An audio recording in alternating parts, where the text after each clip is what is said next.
आग लगाने में सबसे ज्यादा माहिर जो है वो एक है बीजेपी के सांसद निशिकांत दुबे, जो कल तक लोगों से कह रहे थे कि कश्मीर में हुए आतंकी हमले के बाद अब हर हिंदू कलमा पढ़ ले तो अच्छा है, न जाने कब जरूरत पड़ जाए। बाकायदा उन्होंने सोशल मीडिया पर लिख दिया कलमा।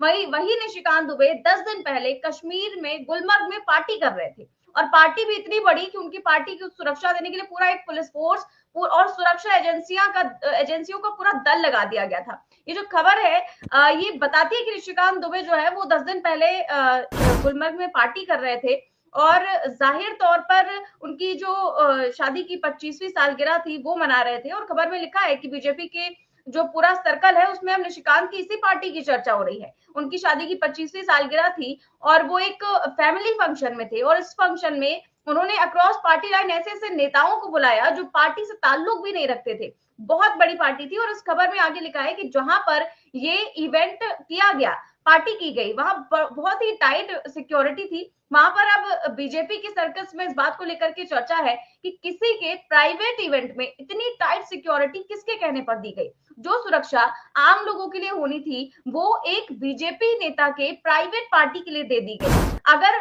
यही इतनी ही सुरक्षा, इससे आधी से आधी क्या 4 सुरक्षा कर्मी भी होते तो पर्यटकों के साथ ये भयानक घटना ना हुई होती। तो सर, आपको क्या लगता है कि किसके कहने पर ये सब कुछ किया गया और इतनी एक प्राइवेट पार्टी के लिए इतनी हाई सिक्योरिटी दी गई? निधि, एक चीज और आपने बताना भूल गई। आप एक दिन का, एक रात का स्टे उस होटल के अंदर 50,000 रुपए है जी।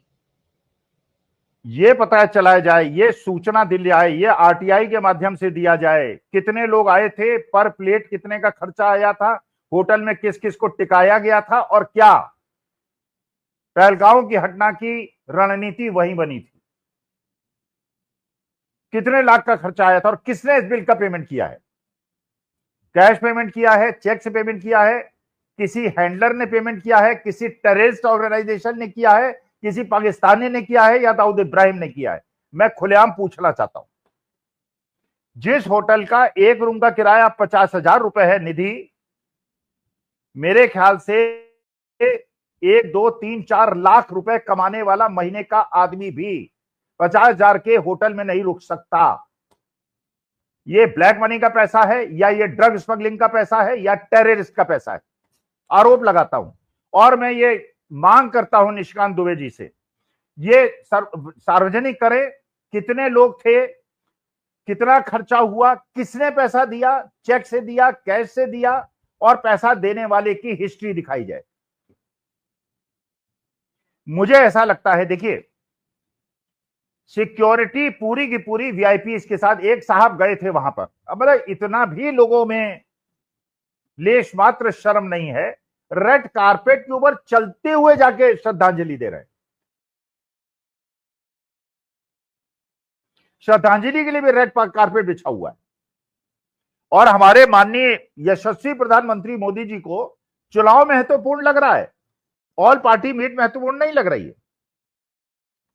पूरे उस मीटिंग के अंदर सारी अपोजिशन पार्टीज ने यूनिलेटरली कहा, हम प्रधानमंत्री के साथ हैं, हम देश के साथ हैं, हम आपके साथ हैं, जो करते हैं हम एक चीज में आपकी निंदा नहीं करेंगे। ओवैसी साहब तक ने कह दिया,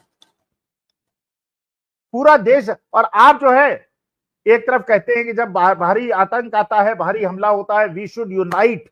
अपोजिशन कह रहा है वी आर यूनाइटेड, मुस्लिम्स कह रहे हैं वी आर यूनाइटेड। ये क्या कर रहे हैं गोदी मीडिया में? नाम ले लेके किया, धर्म ले लेके किया, कांग्रेस के फलाने ने ये कह दिया, अनिल देशमुख ने कह दिया, घृणा। अरे भाई, जब अपोजिशन हाथ जोड़ के कह रहा है, हम कह रहे हैं तुमने पानी की सप्लाई रोक दी, पानी की सप्लाई 4 बार तुम पहले भी रोक चुके हो। कृपा करके किसी इंजीनियर से बता दो कि जो पहाड़ी दुर्गम क्षेत्र से पानी आता है, अगर तुम उसको रोक दोगे बाढ़ आ जाएगी। केदारनाथ के अंदर क्या हुआ था निधि? केदारनाथ के अंदर क्या हुआ था? केदारनाथ के अंदर एक बड़ा पत्थर खिसकता हुआ नीचे आया था और उसने जल के प्रवाह को रोक दिया था, और जल के प्रवाह को रोकने से ऊपर बहुत बड़ा जलाशय बन गया था, और जलाशय से जब पानी बहा वो सब कुछ बहा के ले गया। अरे, बहते हुए पानी को कौन रोक सकता है? डैम रोक सकता है। बहते हुए पानी को अगर आप ऐसे रोकने का प्रयास करेंगे, पत्थर लगा के उसको ब्लॉक कर देंगे, ऊपर पानी भर जाएगा, जाम हो जाएगा, पहाड़ टूट जाएंगे। नहीं, बस पाकिस्तान से संबंध तोड़ लिए। लेकिन अडानी जी का प्रोजेक्ट चलता रहेगा, जिंदल्स का प्रोजेक्ट चलता रहेगा, रिलायंस के प्रोजेक्ट चलते रहेंगे, सब चलते रहेंगे, जनता झुंझुना बचाएगी कि हमने पाकिस्तान से संबंध तोड़ दिए। बिल्कुल सर। और जो निशिकांत दुबे हैं वो जो है कलमा लिखकर बता रहे हैं, इन्हीं की बात है जो जिन्होंने इतनी बड़ी पार्टी ऑर्गेनाइज की, और अब वो जो कलमा है वो सोशल मीडिया पर लिख करके कह रहे हैं कि अब तो सबको सीख लेना चाहिए, कहीं जरूर न जाने कब जरूरत पड़ जाए, आजकल मैं कलमा सीख रहा हूँ। तो सर क्या दूसरों को ये इनका क्या कहने का मतलब है, खुद को निशिकांत दुबे को अपनी मोदी जी की सरकार पर ही भरोसा नहीं है कि मोदी जी के रहते हुए कलमा याद करने की नौबत आ गई क्या हिंदुओं की? नहीं, देखिए मेरे को तो इनको अगर ये मिल जाए कभी सामने, मैं इनसे कहूंगा गायत्री मंत्र पढ़ के सुनाइए, हनुमान चालीसा पढ़ के सुनाइए। कहीं ऐसा तो नहीं कि निशिकांत दुबे कलमा ही पढ़ने के माहिर हैं और इन्हें कलमा याद है इसलिए अपनी ज्ञान का परिचय दे रहे हैं। क्योंकि हो सकता है मेरे को अगर आमने सामने हो जाए तो मैं कहूंगा दुबे साहब बताते हैं, नाम से तो लगता है कि आप सनातनी ब्राह्मण हो, लेकिन इस प्रकार की आप बात करके देश को तोड़ने का प्रयास करते हो, आप कृपा करके मुझे हनुमान चालीसा सुना दो। इन्हें नहीं पता होगा, गायत्री मंत्र ही आता होगा इनको, ये ढोंगी हिंदू हैं सारे, इनको हिंदुत्व से कोई लेना देना ही नहीं है। मेरा दिल इसलिए कांपता है निधि कि मैं by core of my heart मैं अपने पितामह से सीखा हुआ सनातनी हूं। मैंने सनातन धर्म की गुट्टी 8 साल की उम्र से अपने पितामह से ली है। मैं जानता हूं सनातन धर्म क्या है।